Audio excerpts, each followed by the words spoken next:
Prontinho, pode iniciar. Deixa eu só ver se a minha.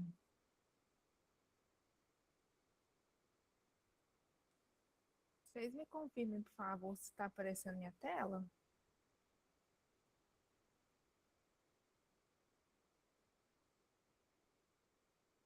Está aparecendo, pessoal?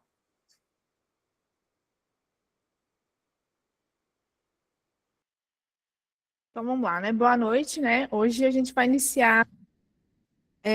Na verdade, a gente vai dar continuidade, né? Nossa matéria aí de gerenciamento e controle ambiental. Entrando um pouquinho hoje na questão de qualidade de água, né? A aula anterior a gente falou sobre qualidade do ar e a aula de hoje a gente vai falar um pouquinho como que funciona, né, essa questão de qualidade do ar, da água, por que que a gente tem que ter uma água de qualidade, como que a gente faz, né, para manter esse padrão, por que que é importante, né?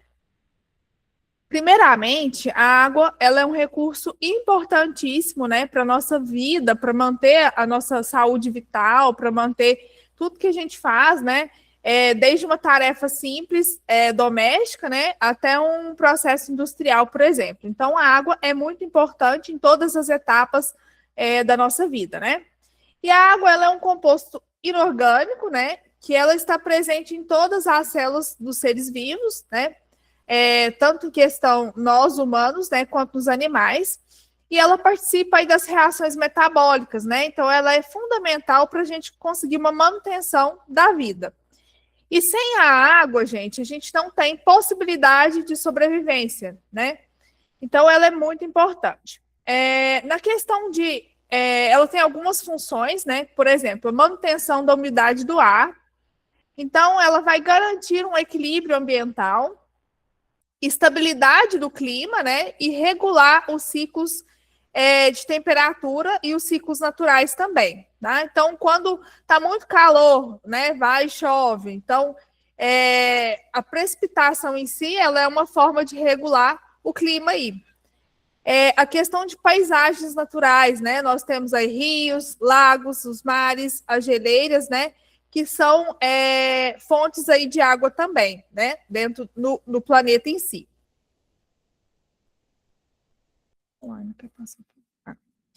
Agora, falando um pouquinho da distribuição de água no nosso planeta, né? Nós temos aproximadamente aí 1,5 bilhões de quilômetros quadrados, né, de volume em água, né? E como que isso está distribuído? Né, nós sabemos que a maior porcentagem, né, de disponibilidade hídrica são nos oceanos. Então, nós temos aí 97,5% de água salgada, né, que está presente nos mares, nos oceanos. Nós temos 1,9% nas calotas polares, aí, né, as geleiras. Mas, porém, essa água não está disponível para nós, né?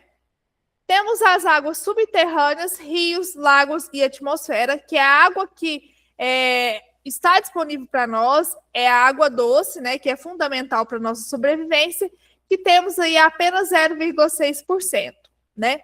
Então, isso significa que menos de 1% da água do planeta está disponível para nós, né, para os nossos, para as nossas funções, né, que a gente precisa no nosso dia a dia. E justamente por essa questão, né, de ter uma pouca disponibilidade, que nós devemos cuidar desse recurso, né, e manter, né, esse recurso o máximo que a gente puder. Então, a água doce ela é escassa, né, é indispensável para o nosso consumo humano, para a agricultura, indústrias, né, nos seus processos produtivos. E o desperdício e a poluição, né, reduzem a quantidade de água disponível, né? Porque a gente não vai ter uma água de boa qualidade, né? Nós vamos ter recursos que vão estar poluídos, né? E não vai ser o mais ideal para o nosso consumo aí. Então, preservar os recursos hídricos é garantir qualidade de vida, né, para as nossas gerações e as gerações futuras, né? De certa forma, né, é ser sustentável, né, que é quando eu garanto o meu recurso que eu tenho hoje, né, utilizo ele de maneira consciente para as futuras gerações, os meus filhos, os meus netos, né. Então é muito importante a gente manter esse recurso para a gente garantir que ele exista, né, daqui a um período. Então, se quase toda a água está nos oceanos, né, que não é uma água potável, como podemos garantir o acesso à água doce? O que vocês acham, né, que deve ser feito para a gente garantir o acesso à água doce? Qual atitude no meu dia a dia que eu posso tomar, né, para preservar esse recurso? Alguém pode falar? Vocês estão muito tímidos. Bruno, Wesley. Pessoal, o que eu posso fazer, né, para manter esse recurso? Justamente preservar, né? A gente pode fazer um uso consciente da água e fazer o reuso também, reaproveitamento. Isso mesmo, muito bem. Quando eu faço o reuso dessa água, né, eu evito captar, né, uma nova água de um manancial, por exemplo. Né? As indústrias fazem isso, algumas indústrias conseguem recircular a sua água dentro do seu processo produtivo, e aí eu evito, né, captar uma água nova aí do meu manancial. Então, isso é importante, né, porque eu não vou estar desperdiçando esse recurso e vou estar conseguindo reutilizar e não captar uma nova água. Muito importante. Falando um pouquinho sobre o ciclo da água, né? O ciclo da água é como se fosse, né, uma dança ali, né? Que garante que os recursos hídricos estejam sempre renovados.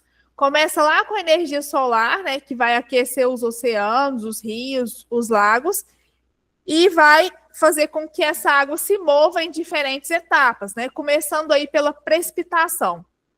A precipitação é o vapor de água que está presente na atmosfera, né? E ela se junta em pequenas gotinhas, né? E essas gotinhas vão formando as nuvens, né? E quando essas nuvens ficam mais pesadas, né? Elas caem, né?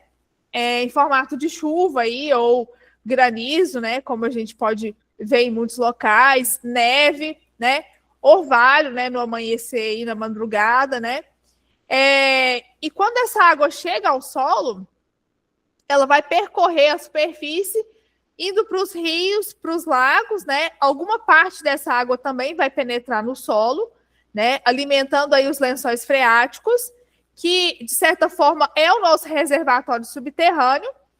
E a quantidade de água que infiltra, né, e escorre vai depender da intensidade dessa chuva e a capacidade que esse solo tem de absorver essa água também. Se for um solo que tem uma dureza, né, uma certa dureza, essa água vai demorar a se infiltrar, né? Ou vai ter uma certa dificuldade, né? Se for um solo mais arenoso, né, ali argiloso, essa água vai penetrar de forma mais rápida, né?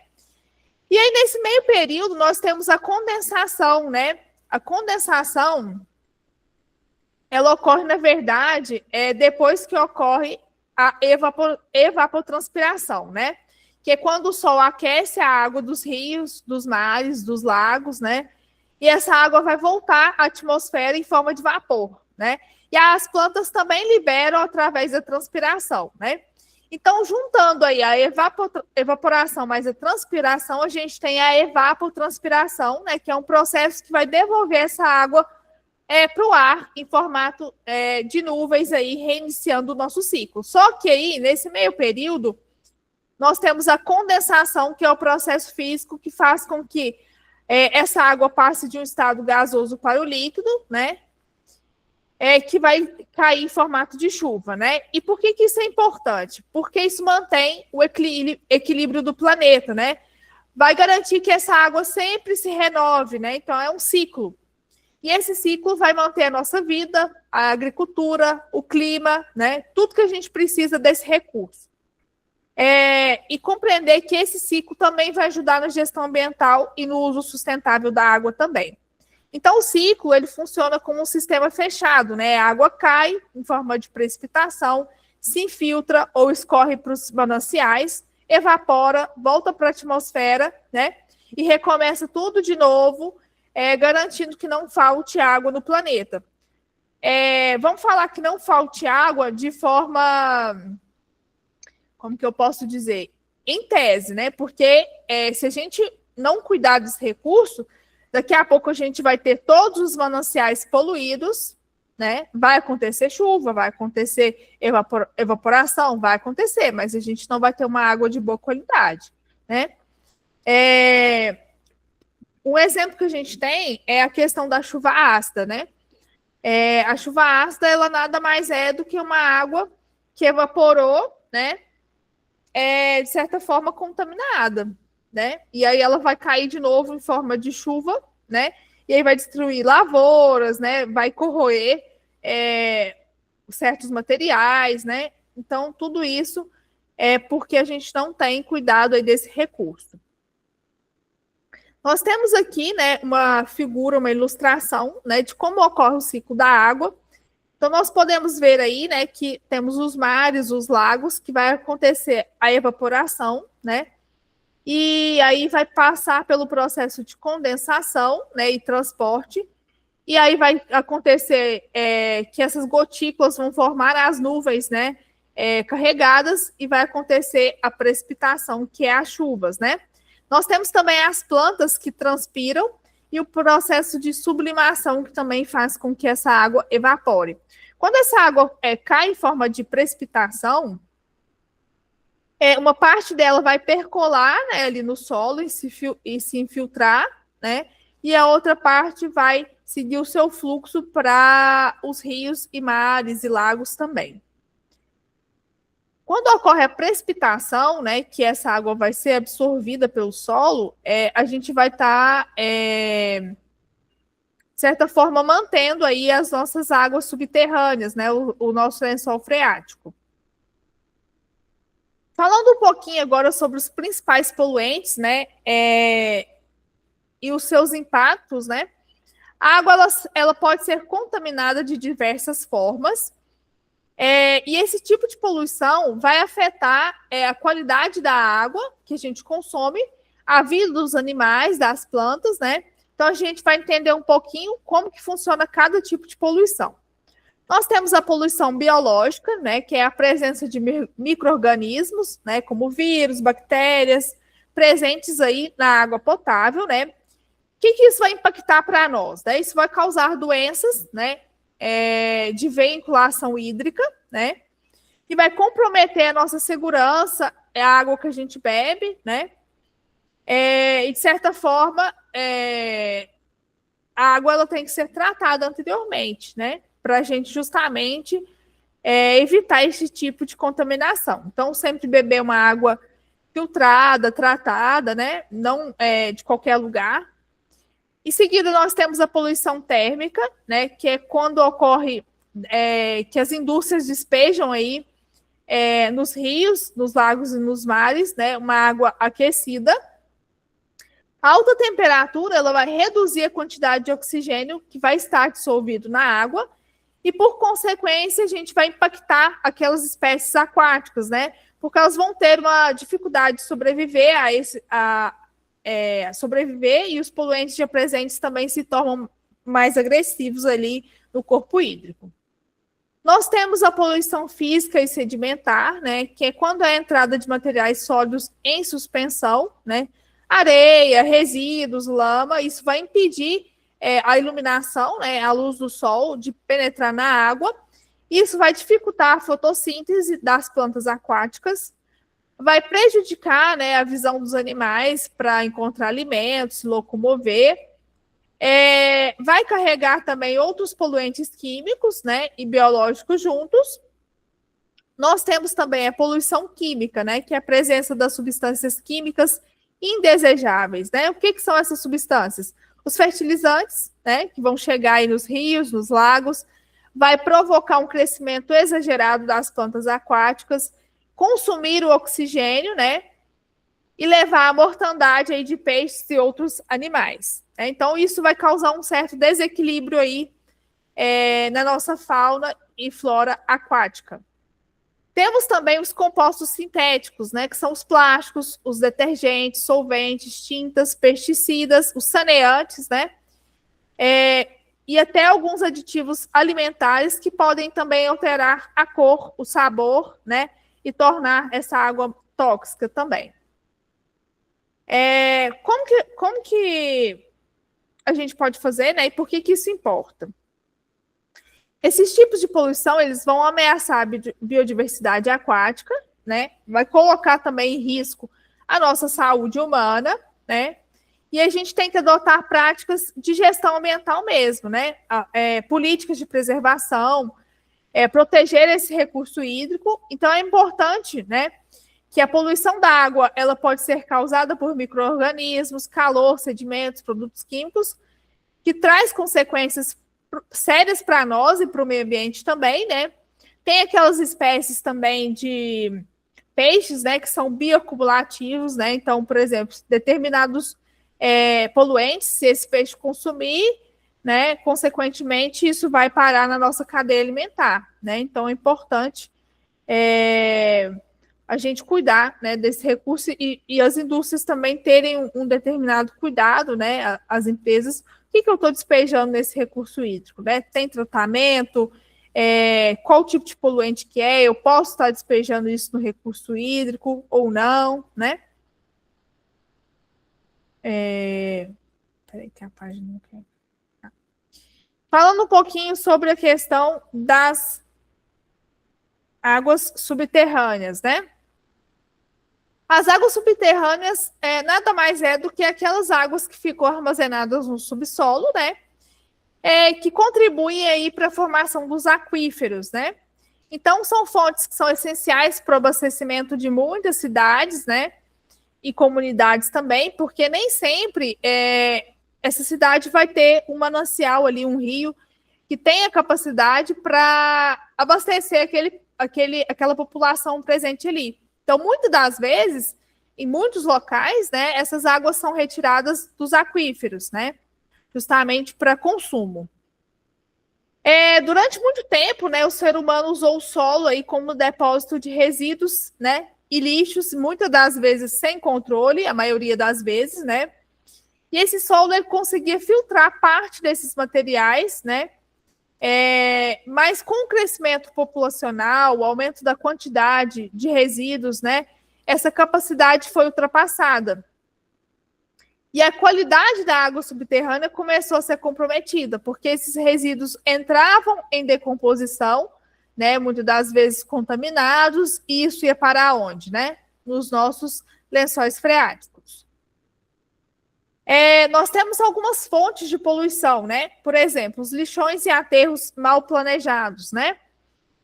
Quando eu faço uma forma de deposição de resíduos sem controle, né? Essas substâncias elas vão liberar, esses resíduos vão liberar substâncias tóxicas, né? Que vão se infiltrar no solo, né? Um exemplo disso é o chorume, né? Que é aquele líquido que o lixo libera, né? O resíduo libera no seu processo de decomposição. Se esse chorume não tiver um tratamento adequado, isso vai parar no solo e vai parar também nas águas subterrâneas, né? Os acidentes industriais, né, e mineradores também, né, com derramamento de produtos químicos e perigosos, armazenamento e descarte incorreto dos materiais, né? Isso vai contaminar diretamente o solo também. Se eu não tiver um tratamento, uma segregação, uma destinação adequada, né? E depositar esse resíduo em qualquer local, eu vou ter uma contaminação direta do meu solo. Isso, consequentemente, também vai afetar a nossa água subterrânea. Saneamento precário, né? Quando eu tenho vazamento de esgoto, né? Isso também vai atingir os nossos aquíferos, né? Porque tudo isso vai se infiltrar no solo. Uso excessivo de agrotóxicos e fertilizantes também vão se infiltrar no solo e, consequentemente, na água subterrânea. Irrigação inadequada, né? Pode causar a salinização, que é o excesso de sais, e a lixiviação, que é quando acontece o arrasto de contaminantes para as camadas mais profundas do solo também. Um exemplo que a gente pode citar é o caso do nitrato, né? O nitrato é um indicador de poluição de água subterrânea, principalmente pela questão de agricultura, que utiliza muito fertilizante, e o esgoto sanitário também. A gente tem um grande problema, né, que é a remoção desse nitrato da água, que é mais caro, o tratamento vai ser caro, difícil, né? E aí nós temos uma legislação que, por exemplo, limita o meu limite de nitrato no meu recurso hídrico. Então, é permitido por lei 10 miligramas por litro, né? Acima disso, a água pode deixar de ser potável. Por que isso é importante, né? As águas subterrâneas, elas são uma reserva estratégica, né, que nós temos para o consumo humano. A poluição dessa água vai comprometer a nossa saúde, né, a biodiversidade e, consequentemente, o equilíbrio natural também. Então, é importante que a gente adote práticas, né, de gestão ambiental, práticas sustentáveis, para proteger esse recurso, né? Então, as águas subterrâneas são muito importantes, estão cada vez mais ameaçadas, né, pela questão da poluição, pela atividade humana sem controle. O cuidado com o solo e o uso consciente desses produtos químicos é fundamental para a gente garantir, né, uma água limpa e um futuro também. Como que a gente pode controlar, né, a nossa poluição aquática aí, né? Existem 2 modelos de gestão de qualidade de água, né? O primeiro modelo é o tradicional, né, que foca aí no tratamento dos efluentes. Então, eu vou tratar o meu esgoto doméstico, os meus resíduos agrícolas, industriais, né, depois que eles já foram gerados. Isso vai reduzir a quantidade de poluente antes que esse efluente chegue no meu manancial, tá? Porque, não sei se todos sabem, quando eu trato o meu efluente, né, depois de tratado, ele vai voltar para o manancial, né? Então, é importante que esse tratamento seja feito, né, de forma eficiente. E o modelo preventivo, né, que seria mais ideal aí, que é quando eu busco evitar que o poluente chegue à água, né? Isso vai se basear em 2 pilares. O primeiro é a educação ambiental, né, quando eu conscientizo, né, a população para reduzir o lixo, né, não jogar o seu lixo em local inadequado, né? Produções mais limpas, né? Quando eu incentivo as indústrias a mudarem os seus processos, a diminuir a geração de rejeitos, de efluentes, né? Então, é muito importante. Nós temos também níveis de tratamento dos efluentes, né? Quando o efluente ele precisa ser tratado, ele depende de alguns padrões de descarga, né? Esses padrões de descarga é o que vão garantir, né, e definir que esse efluente pode ser lançado ou não em corpo hídrico, tá? Que a gente chama também de corpo receptor. Esses padrões, eles podem variar conforme a característica do corpo d'água, né? Exemplo, se um rio for maior, ele pode receber mais carga de poluente do que um rio menor, né? Porque o seu poder de autodepuração vai ser maior, né? Então, a gente tem tecnologias para esses tratamentos, né?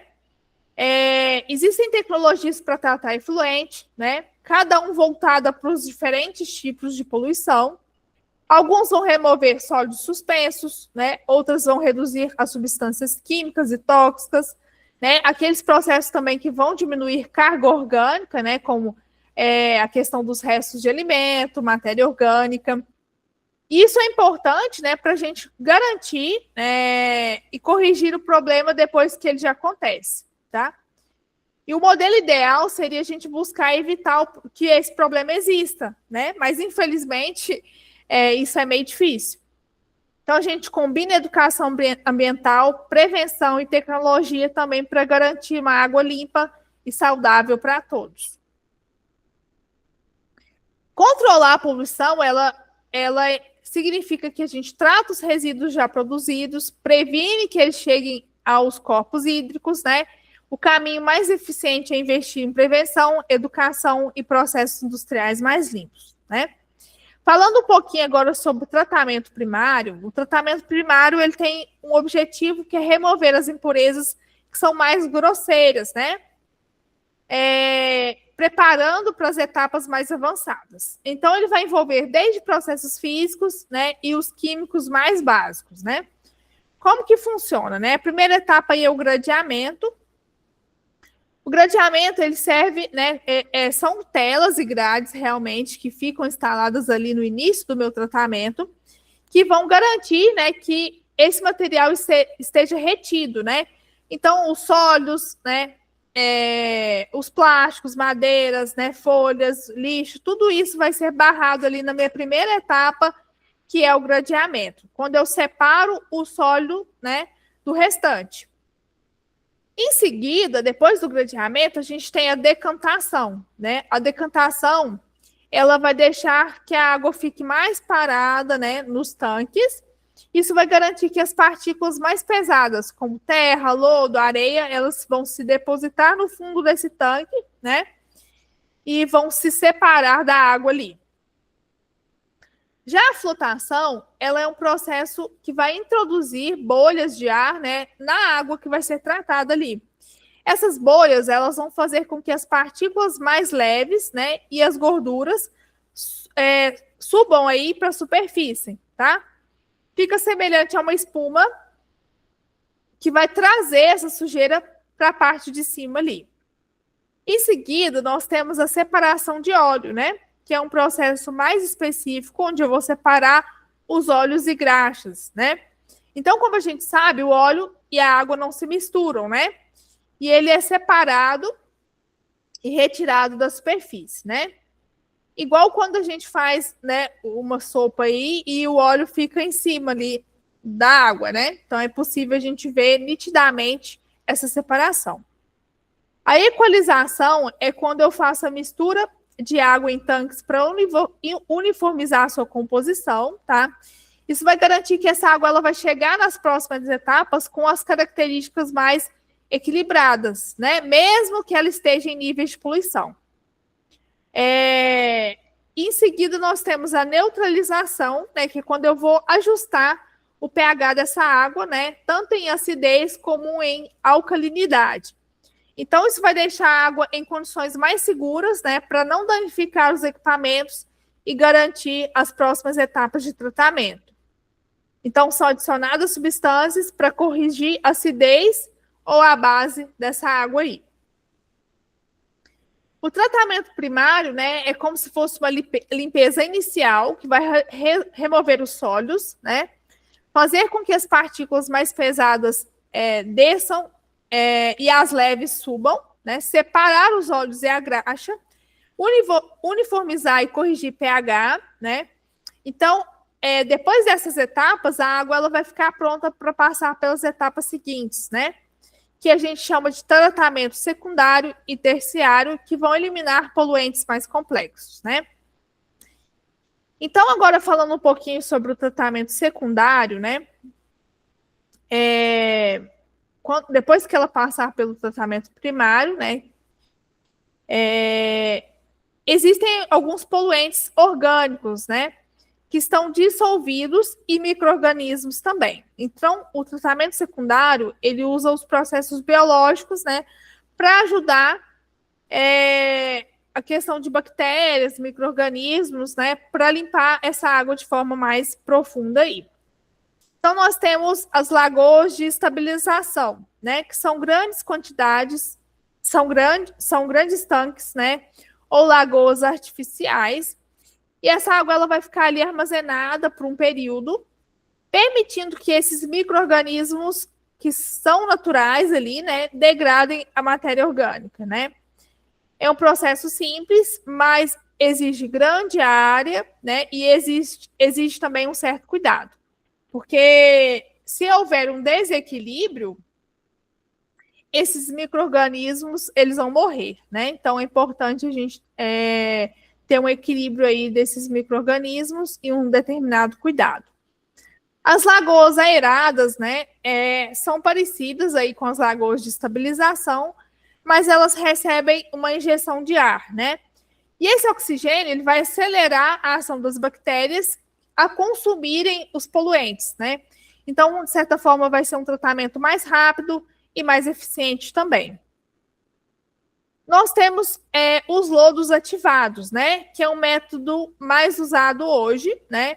Que é quando eu misturo a água com flocos de micro-organismos, né? Que é o lodo ativado.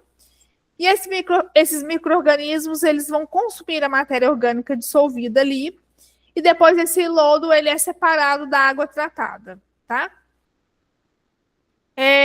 Nós temos também os filtros de percolação, que são tanques cheios de pedras e materiais porosos, né? Onde a água vai passar por esse meio, e os micro-organismos que vivem ali degradam os poluentes, né? É como se fosse um filtro biológico, mas de forma natural. Nós temos os discos biológicos rotativos, né? Que a gente chama de RBCs aí. Que são os discos grandes que giram parcialmente submersos na água, e a superfície dos discos abriga colônias de micro-organismos, né? Então, conforme o disco vai girando, né, eles entram em contato com a água e removem a carga orgânica, né? É um sistema compacto e eficiente também ao mesmo tempo. Nós temos os reatores anaeróbicos, né? Diferente dos anteriores, né? Eles utilizam micro-organismos sem oxigênio, tá? Então, eles vão decompor a matéria orgânica em ambientes fechados, né? Produzem aí o biogás, né? Que pode ser depois reaproveitado para geração de energia, né?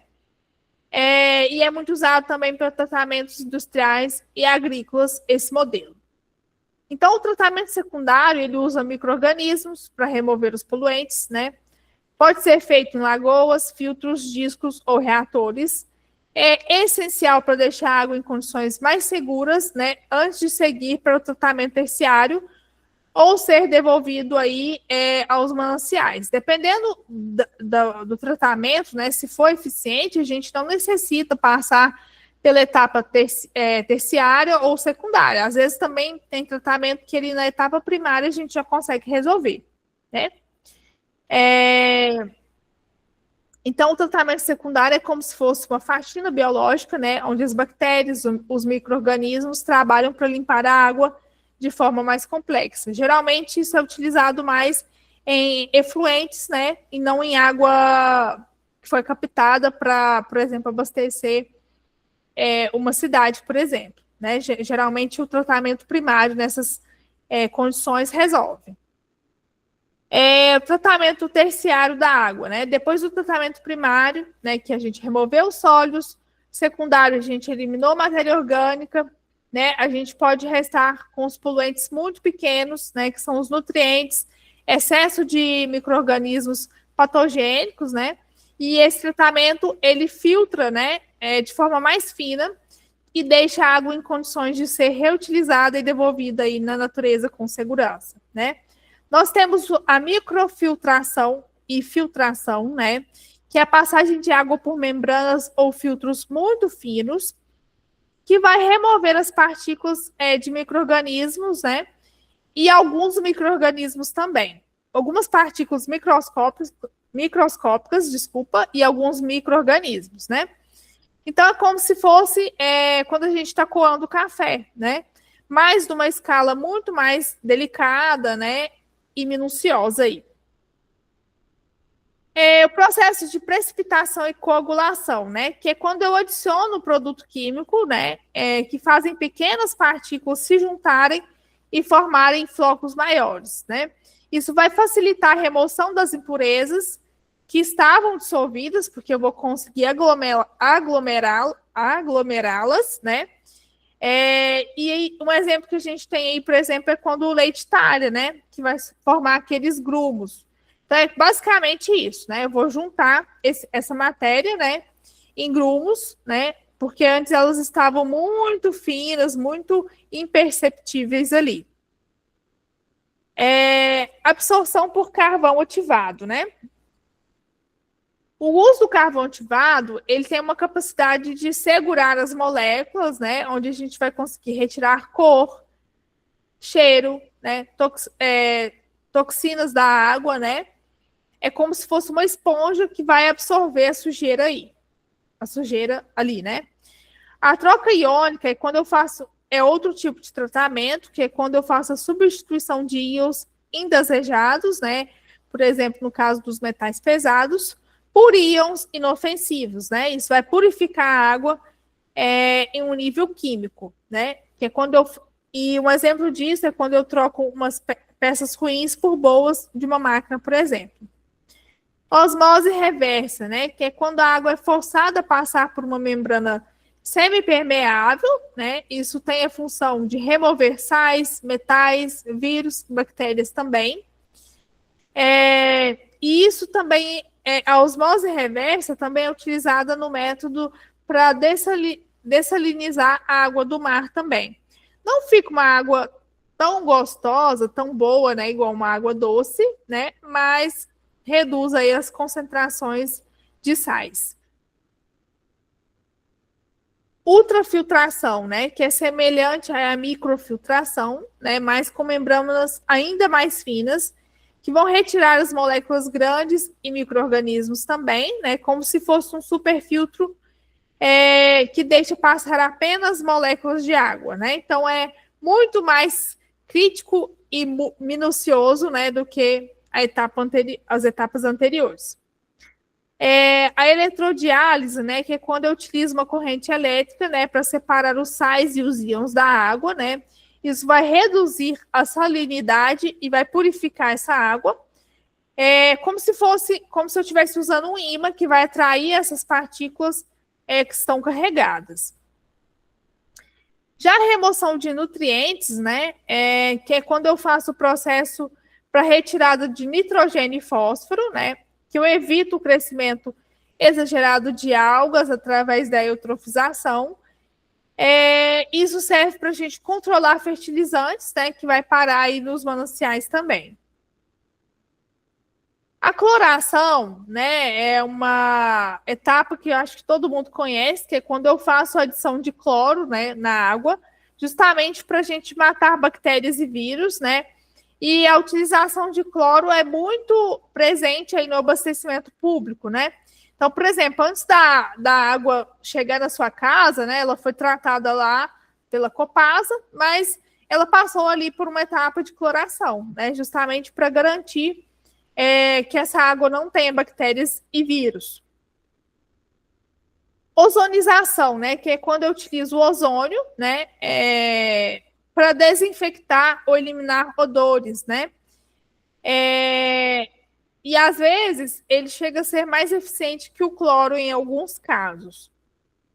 Nós temos também os processos avançados de oxidação, né? Que é quando eu utilizo técnicas de radiação UV, ozônio e peróxido de hidrogênio, que vão destruir os poluentes orgânicos, né? Aqueles que são mais complexos e resistentes. Com isso, né, nós temos como exemplo aí a faxina química, né, que é quando eu quebro essas moléculas que são difíceis.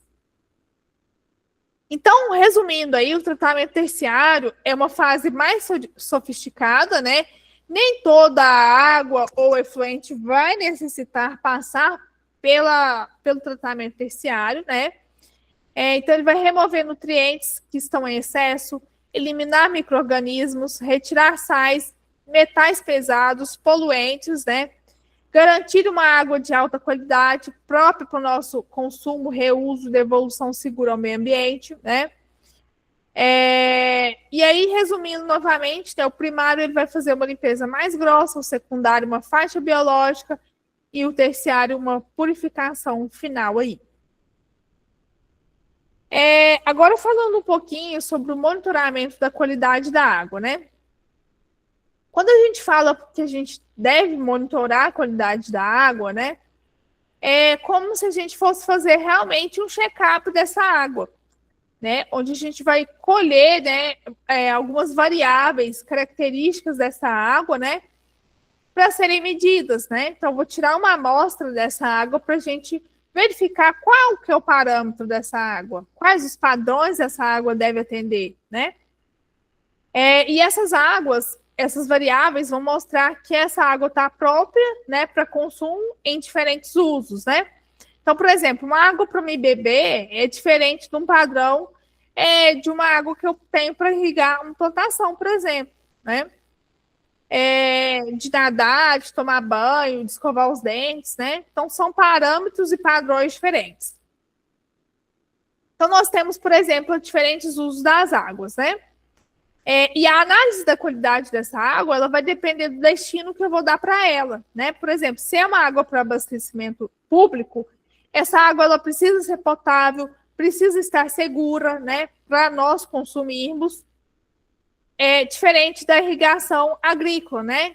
Que deve ser uma água adequada, né? Para não prejudicar a planta e o solo, mas não a nível tão crítico como se fosse uma água para mim beber, por exemplo, né?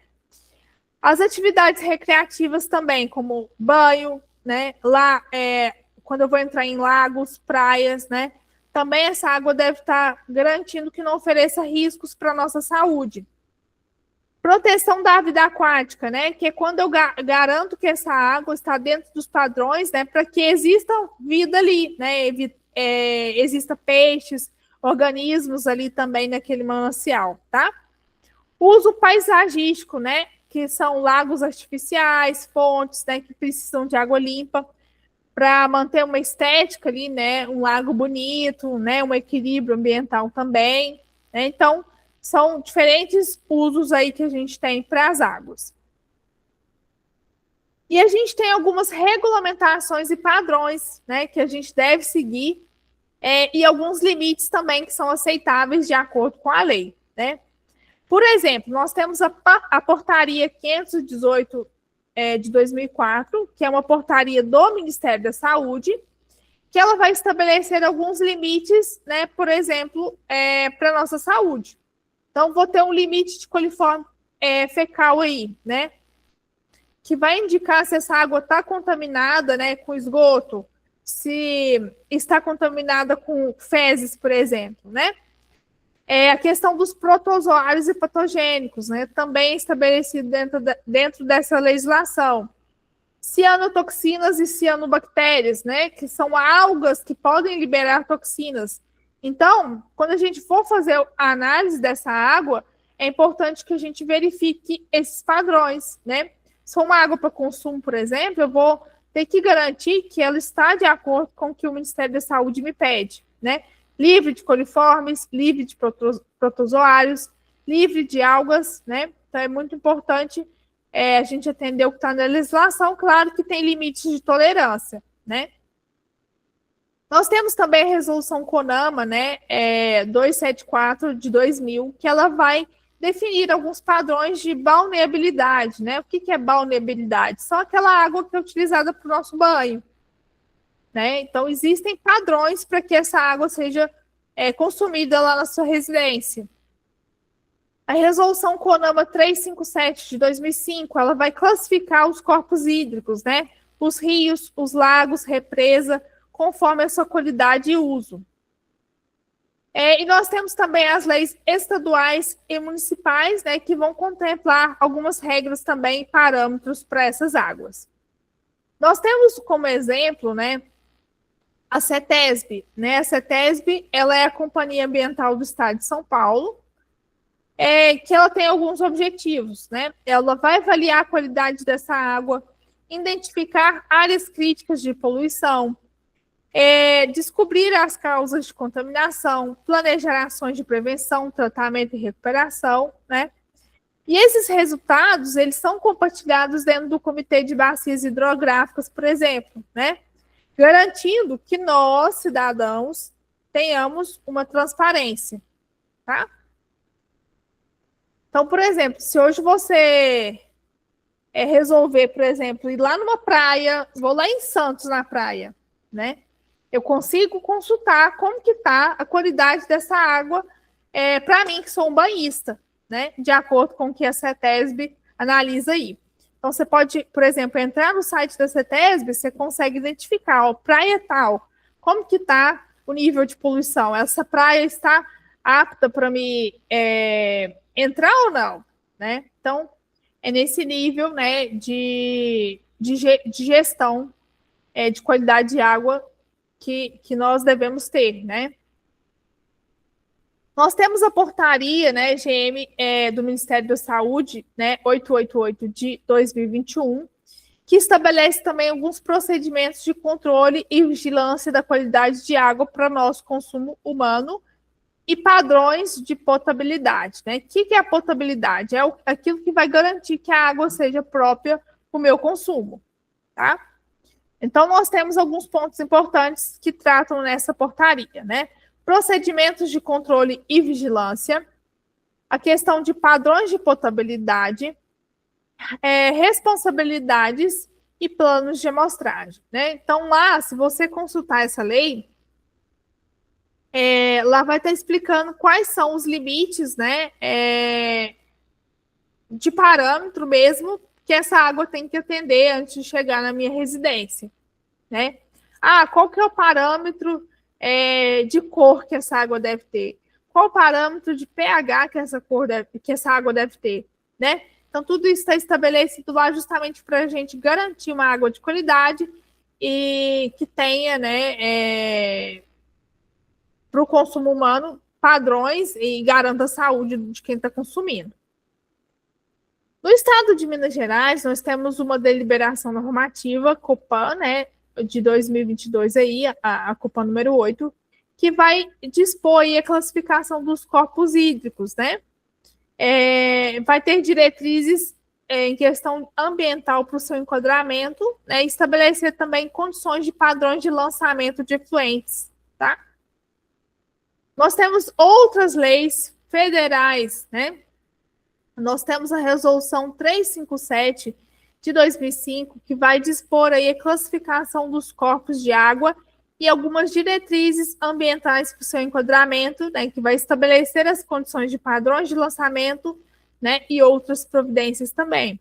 CONAMA 370, né, de 2006, que ela vai contemplar as condições e padrões de lançamento de efluente, né? Então, eu tratei o meu efluente, mas ele tem que estar dentro do padrão do que a lei pede, né? Não sou eu que vai determinar se o tratamento foi eficaz ou não. Vai ser as análises, né? Enquadramento dos padrões dessa legislação, por exemplo. A resolução CONAMA 397, né, de 2008, ela vai estabelecer aí classificações de corpos de água, né, e diretrizes ambientais para o enquadramento, que estabelece condições de padrões de lançamento também de efluentes. A 410 de 2009, né, também padrões de lançamento de efluente. A 430 de 2011, também padrões de lançamento de efluentes, né? Então, é importante a gente seguir, né, esses parâmetros antes de lançar o meu efluente no corpo hídrico. Não sei se, por exemplo, muitos de vocês forem trabalhar, por exemplo, num laboratório de qualidade de água, né, vocês vão ter que seguir esses padrões, né, e manter essa água dentro dos parâmetros que a lei pede, né. Outra questão também é a questão de ET e ETA, né, que é a estação de tratamento de água efluente. Também tem padrões, né, de lançamento, padrões de água para consumo, então tudo isso também segue a legislação dentro do que as análises vão nos mostrar aí. Então, monitorar a água é essencial para a gente proteger a nossa saúde, o meio ambiente, né? Cada uso da água exige padrões diferentes de qualidade, como eu mencionei no início, né? Temos normas federais, estaduais, municipais, né, que vão garantir que esses parâmetros sejam cumpridos. E os monitoramentos, que é quando eu faço o monitoramento e as análises, né, do meu recurso,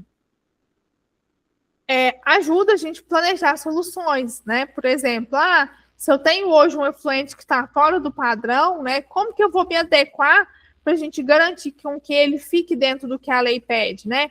Onde eu vou ter que mexer ali no meu tratamento para garantir que lá no final, né, quando eu for depositar o meu efluente no manancial, ele esteja de acordo com o que é parâmetro, né? Então, resumindo, né, esses monitoramentos são um sistema de vigilância ambiental, né? Vai acompanhar constantemente a qualidade dos rios para a gente garantir segurança, saúde e sustentabilidade. Falando um pouquinho agora de índices de qualidade da água, né? O que que são? Quando os órgãos ambientais monitoram a água, né, eles coletam muitos dados, né? Sejam químicos, biológicos, físicos, né? Para que isso facilite a compreensão, esses dados eles são organizados em índices. E esses índices eles vão transformar essas informações em uma classificação mais simples, né? Desde péssima a ótima, por exemplo, né? E aí qualquer pessoa, né, que vai olhar esses dados, ela vai compreender, né, de uma forma mais adequada para determinados usos. Por exemplo, né, o índice de qualidade de águas de proteção da vida aquática. Eu estou no quarto ali para olhar, ela pega e vem e abre a porta. Ah, não, tu ainda está na aula, fala bem alto. Oi, ainda. tem um microfone ligado. E esse índice, pessoal, ele vai se adequar aí aos rios e reservatórios, né? Que ele vai avaliar a presença de substâncias tóxicas, né? Os testes de ecotoxicológicos, né? Que é para ver se tem organismos, né? Que são nocivos aí à vida aquática, né? Se tem efeitos nocivos.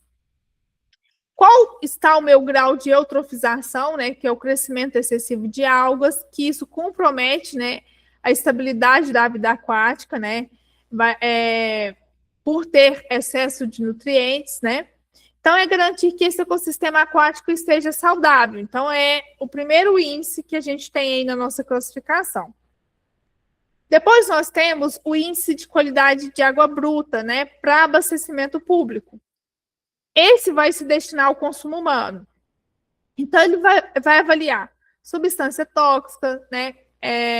Cor, sabor, odor, né? A presença de cianobactérias, que são algas que podem liberar toxinas, ensaios mutagenicidade, né? Que é quando a água contém agentes que possam alterar o nosso DNA, né? Principalmente aqueles que são bioacumulativos, né? Verificar, então o objetivo é verificar se a água bruta pode ser usada com segurança para abastecimento público. Nós temos o índice de balneabilidade, né, que ele vai aplicar a questão de recreação, né, que é praias, rios, lagos, que vai avaliar a questão microbiológica, né, a presença de coliformes fecais, micro-organismos, garantindo que essa água seja própria para banho, para o nosso lazer, sem risco para a nossa saúde, né? Então, nós temos 3 índices, né? Que vão classificar aí os nossos recursos hídricos. Índices de comunidades aquáticas, né? São aquelas ferramentas que são usadas para monitorar a saúde dos ecossistemas, né? Então, a gente, em vez de olhar apenas para os dados químicos, físicos dessa água, a gente vai analisar a comunidade de organismos vivos que estão ali. Os fitoplânctons, zooplânctons, os bêntons, né? Quem estudou biologia lá atrás lembra disso. Então, a ideia é que os seres vivos funcionem, né, como sensores naturais, né? Se quando eles estão em desequilíbrio, né? É um sinal de poluição ou alteração ambiental. Por exemplo, o fitoplâncton, né, que são pequenos organismos vegetais microscópicos, né, que vivem nas águas e fazem fotossíntese, eles são importantes porque eles se formam à base da cadeia alimentar, né, aquática aí. Eles reagem rapidamente às mudanças de ambiente. Então, por exemplo, se tem poluição, pesticida, metal pesado, né, eles vão reagir. Algumas espécies também, como cianobactérias, podem liberar toxinas que são perigosas, né? E esse índice ele vai avaliar a proporção dos grupos de fitoplânctons existentes, né? Medir a densidade desses organismos, analisar a concentração de clorofila, né? Que é o pigmento usado aí na fotossíntese, e classificar se essa água está ótima, boa, regular, ruim ou péssima.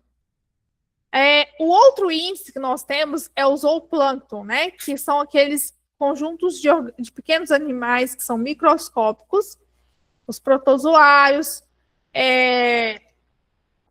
rotíferos, esses nomes são muito difíceis, que vão indicar para nós, né, o crescimento de fitoplânctons que vão reciclar nutrientes e eles servem também para alimento dos peixes, né?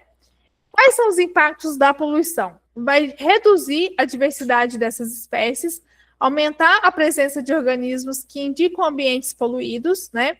Então, isso vai comparar a quantidade de indicadores de água de boa qualidade com indicadores de poluição e eutrofização desses locais, né?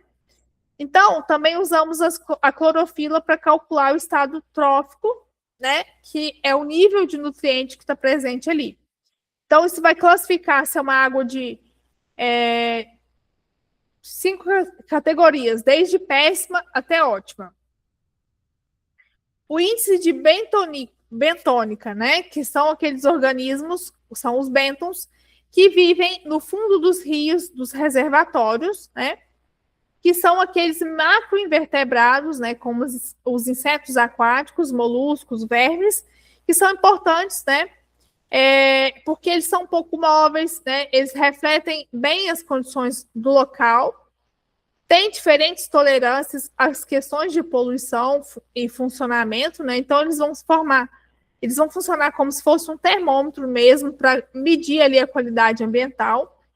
Vai permitir, né, a gente avaliar os efeitos da poluição a longo prazo e usa, né, alguns descritores que são adaptados a cada ambiente, né, desde zonas mais rasas a mais profundas.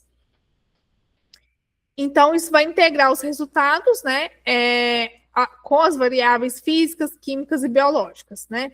Isso fornece um diagnóstico completo da qualidade dos rios, dos reservatórios também, por exemplo. Então, resumindo, né, o índice de fitoplâncton ele vai mostrar como a base da cadeia alimentar reage a essas mudanças. O índice de zooplâncton ele vai avaliar o equilíbrio entre as espécies que indicam boa ou má qualidade da água.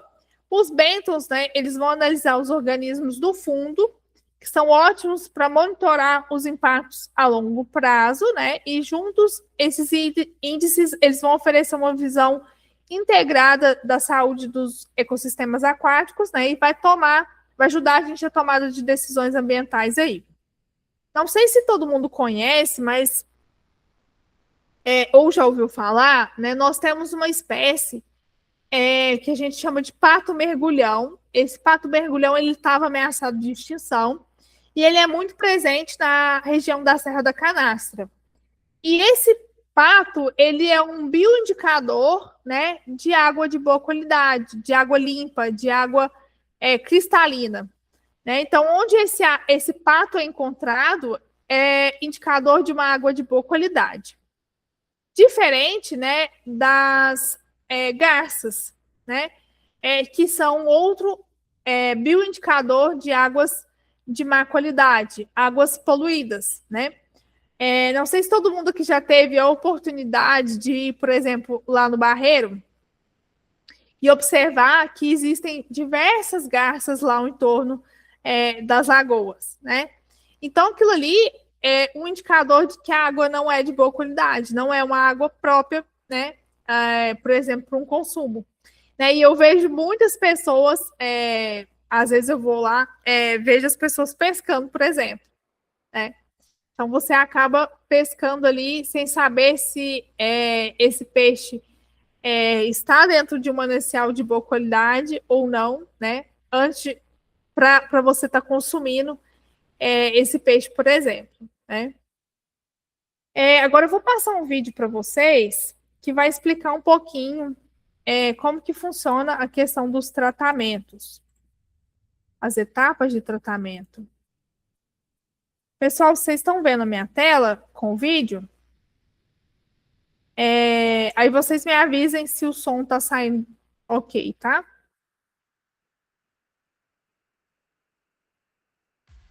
A água tratada que é consumida nas casas passa por um longo percurso antes de chegar nas torneiras. Vocês estão ouvindo? Nas cidades que contam com uma rede de abastecimento adequada, a água é captada nos mananciais e submetida a diversos procedimentos de filtragem e desinfecção, para só então ser distribuída para as residências. Esses processos são chamados de etapas do tratamento da água. A realização de um processo de tratamento desde a captação em rios, lagos ou poços é fundamental, principalmente para a saúde da população. Isso porque, com frequência, a água dos mananciais está contaminada por vírus, bactérias e impurezas capazes de disseminar inúmeras doenças, que vão desde cólera até gastroenterite. Captação. A água que consumimos está presente em mananciais, ou seja, rios, lagos ou fontes subterrâneas de água doce. Em seu estado natural, ela contém resquícios de sujeira e micro-organismos, e por isso, não pode ser consumida pelas pessoas em sua forma bruta antes do tratamento, pois há o risco de contaminação por inúmeras doenças. Nessa primeira etapa, a água é captada e direcionada a um sistema de grades que retém resíduos sólidos maiores, como galhos, lixo, entre outros. Adução. A água agora é conduzida por meio de bombas até o local do tratamento, ou seja, para a estação de tratamento de água. Coagulação. As partículas de impurezas presentes na água são pequenas e leves demais para sedimentar, então permanecem suspensas. Assim, para tornar essas partículas mais pesadas, é adicionado sulfato de alumínio à água captada, um coagulante insolúvel que promove a união desses elementos. Floculação. Após a adição do coagulante, a água é submetida à agitação mecânica, para que as impurezas formem flocos maiores e mais pesados. Nesse processo, o coagulante é dispersado mais facilmente em uma agitação mais forte. Em seguida, o agitador continua lentamente para promover a união das partículas e a formação de flocos. Com isso, as partículas impurezas, agora aglutinadas, maiores e mais pesadas, se depositam no fundo do tanque, facilitando a remoção na etapa seguinte. Decantação. Nos tanques de decantação, os flocos de impurezas formados na etapa anterior afundam e são separados do restante do líquido. No fundo, eles formam um lodo que será posteriormente removido e descartado em aterros sanitários. A água, agora livre das partículas sólidas, pode passar para as etapas seguintes de tratamento. Filtragem. Agora, a água deve passar por filtros formados por camadas de areia grossa, areia fina, cascalho, pedregulho e carvão. Esses materiais têm o potencial de reter flocos que não decantaram além da completa remoção de outros resíduos menores. Pós-alcalinização, desinfecção e fluoretação. Essa é uma das principais etapas de tratamento da água, pois garante a eliminação de vírus e bactérias. Primeiro, corrige-se o pH da água. Depois, adiciona-se cloro ou ozônio para a eliminação dos micro-organismos. Por fim, aplica-se flúor, elemento importante na prevenção de cáries na população. Reservação. Por fim, após o processo de tratamento da água, ela é armazenada nos reservatórios espalhados pela cidade e começa a ser distribuída à população. Esse processo garante que o abastecimento ocorra de forma regular, além de permitir a liberação em horários de maior demanda.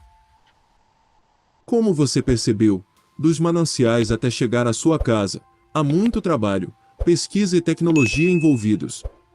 As análises de qualidade da água são realizadas em todo o processo, da captação até a saída da estação de tratamento. Por isso, quando o consumidor liga sua residência ou seu estabelecimento comercial à rede de abastecimento da cidade, ele tem muitas garantias no que se refere à sua potabilidade, sendo uma forma de garantir a qualidade da água que será consumida pela sua família e o seu uso com consciência pela população. Portanto, colabore com o saneamento da sua cidade e contribua para a oferta de água tratada para todos.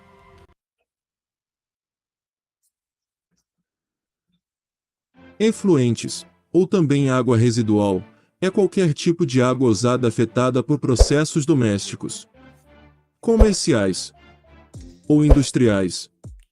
A água usada que sai da casa de uma pessoa, de uma escola ou de um prédio de escritórios é um esgoto. O mesmo ocorre com a água produzida durante as operações industriais, como fabricação de papel, roupas ou fabricação de produtos químicos. A composição da maioria dos efluentes, exceto industrial, é composta por cerca de 99,9% de água.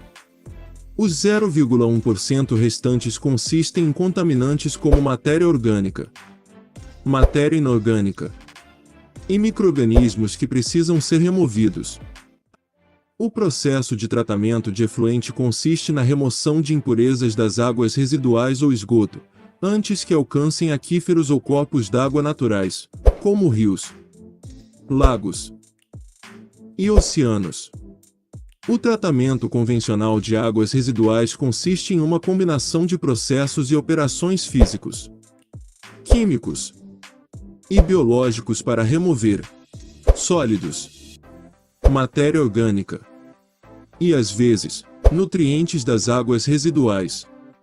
Os termos gerais usados para descrever diferentes graus de tratamento, em ordem crescente de nível de tratamento, são tratamento de águas residuais preliminar, primário, secundário e terciário ou avançado. A seguir veremos cada etapa desse processo. Tratamento preliminar. O objetivo do tratamento preliminar é a remoção de sólidos grosseiros e outros materiais grandes frequentemente encontrados em águas residuais brutas. A remoção desses materiais é necessária para melhorar a operação e manutenção das unidades de tratamento subsequentes. As operações de tratamento preliminar geralmente incluem peneiramento grosso, remoção de areia, em alguns casos, trituração de objetos grandes.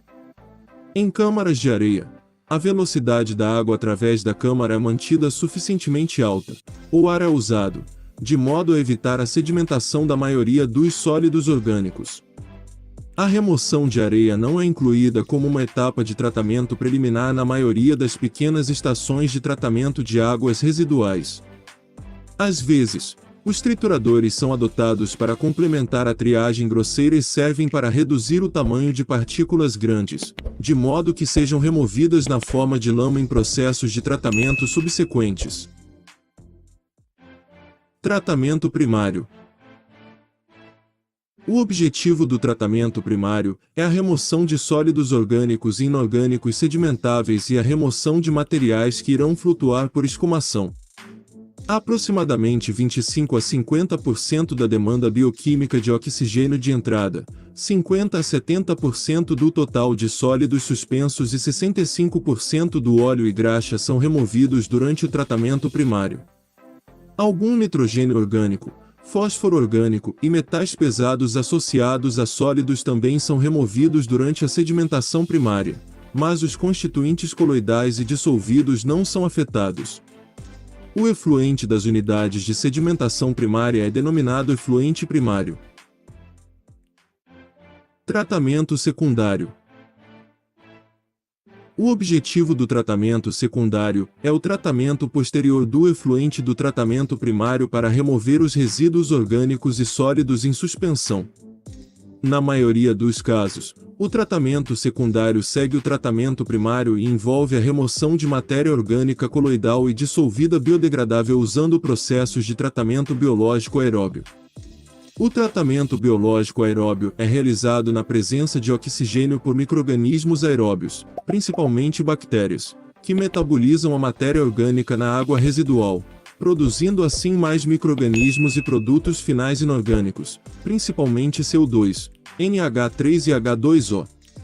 Vários processos biológicos aeróbicos são usados para o tratamento secundário, diferindo principalmente na maneira como o oxigênio é fornecido aos micro-organismos e na taxa na qual os organismos metabolizam a matéria orgânica. Um dos processos mais conhecidos é o de lodos ativados. Você pode conferir o vídeo Sistema de lodo ativado, clicando no card acima, ou clicando no link na descrição. Tratamento terciário ou avançado. Tratamento de águas residuais terciário ou avançado é empregado quando constituintes específicos de águas residuais que não podem ser removidos por tratamento secundário devem ser removidos. Os processos de tratamento individuais são necessários para remover nitrogênio, fósforo, sólidos suspensos adicionais, orgânicos refratários, metais pesados e sólidos dissolvidos. Como o tratamento avançado geralmente segue um tratamento secundário de alta taxa, às vezes é chamado de tratamento terciário. No entanto, os processos de tratamento avançados às vezes são combinados com tratamento primário ou secundário. Por exemplo, adição de produtos químicos a clarificadores primários ou bacias de aeração para remover fósforo ou usados no lugar de tratamento secundário, por exemplo, tratamento de fluxo superficial de efluente primário. Embora a qualidade da água seja afetada pelas condições naturais, a palavra poluição geralmente implica atividade humana como fonte de contaminação. A poluição da água, portanto, é causada principalmente pela drenagem de águas residuais contaminadas em águas superficiais ou subterrâneas, e o tratamento dos efluentes é um elemento importante do controle da poluição da água. Embora representem uma fração muito pequena, a natureza dessas impurezas e os grandes volumes de esgoto em que são transportadas tornam o descarte de águas residuais domésticas um problema técnico significativo. As principais impurezas são materiais orgânicos putrescíveis e nutrientes para as plantas, mas é muito provável que o esgoto doméstico contenha micróbios causadores de doenças. Os efluentes industriais geralmente contêm compostos químicos específicos e facilmente identificáveis, dependendo da natureza do processo industrial. Por isso a importância de se realizar o tratamento dos efluentes residuais e assim evitar contaminações dos corpos hídricos. Estas então são as etapas do tratamento de efluentes residuais. Espero ter ajudado. Até mais!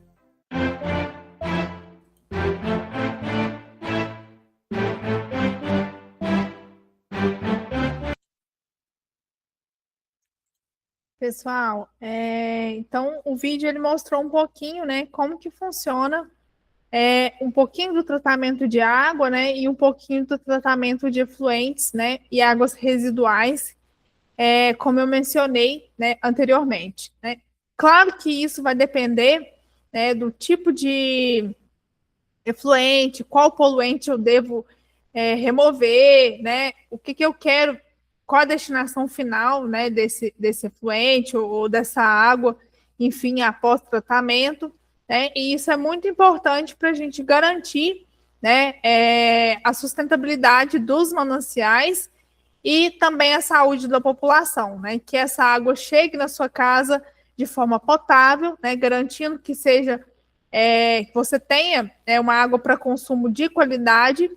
E a questão também quando eu trato esse efluente, ele tem que voltar, né, para o corpo hídrico, né, de forma também dentro dos parâmetros, para isso não atingir a vida aquática, né, e também lembrando que essa água que eu vou captar, ela vai sair de um manancial também que provavelmente já foi corpo receptor de um efluente, né, então é um ciclo. Então, a gente deve garantir uma água de qualidade e um efluente tratado também de qualidade. Pessoal, alguma dúvida, pergunta?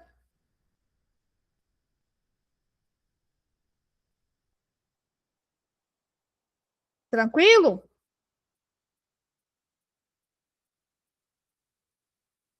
Então, esse material vai estar disponível para vocês no portal do aluno, né, no AVA.